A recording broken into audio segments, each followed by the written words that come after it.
Newark paying tribute to George Floyd with a new statue in front of City Hall. Mayor Ras Baraka, actor and filmmaker Leon Pickney, and artist Stanley Watts unveiled the 700-pound bronze statue this afternoon. Floyd's murder at the hands of Minneapolis police last year fueled a global movement for racial justice.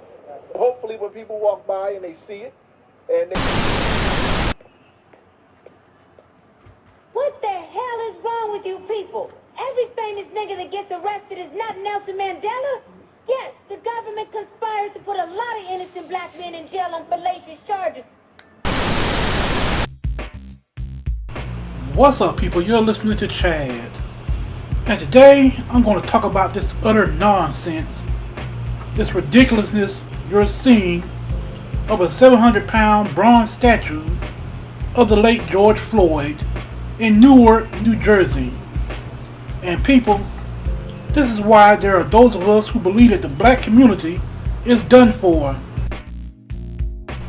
I mean, just look at these fools, all happy and proud, feeling like this is a big accomplishment for black people everywhere. Like this statue means the end of racism, and that no more black males will meet their demise at the hands of the police. And I find myself saying again that the most intelligent and educated of us, I'm talking about the so-called black intelligentsia, are tolerating this bullshit. And this is why I truly believe that the black community is dying, and probably deserves to die.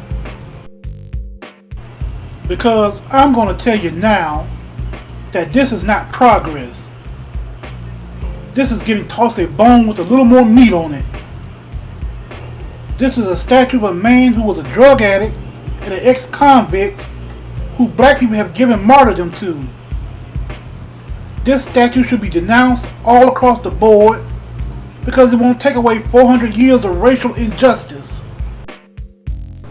Then too, this only shows that black people have more empathy for criminals than their own children who are out here dying from the violence carried on by adults. But we know that black people don't see it like that. They just happy that the police are no longer pulling niggas over and locking them up. So fucking what if our neighborhoods turn into war zones? As long as niggas can rob, shoot each other, and sell drugs in peace.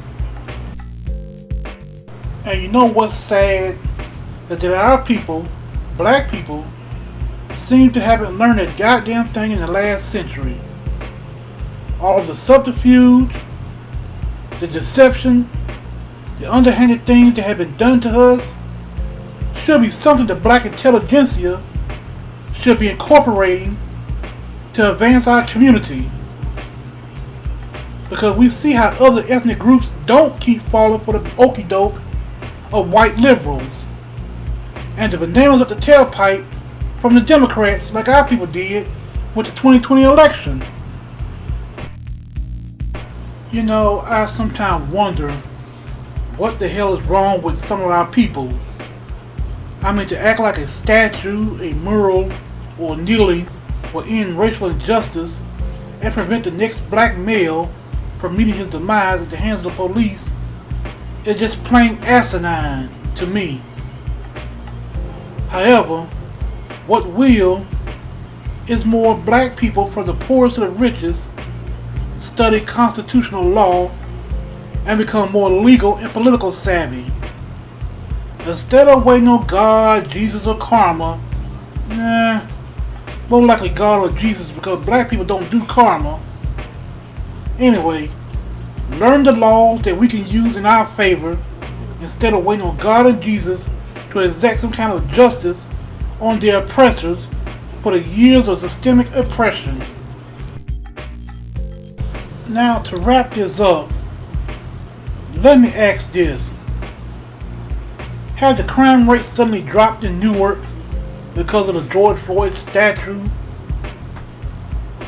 Can the elderly walk to the corner store late at night to buy a few things for the house without someone waiting to knock their head off and rob them? Can little children finally play in the yard without catching a stray bullet from some idiots. If black people think that this statue of George Floyd can magically make the problems in our community go away, then they are a bunch of fools. Plain and simple. Again, you're listening to Chad. Leave a comment, like, share, and subscribe to help the channel grow. And I'm signing off this bitch.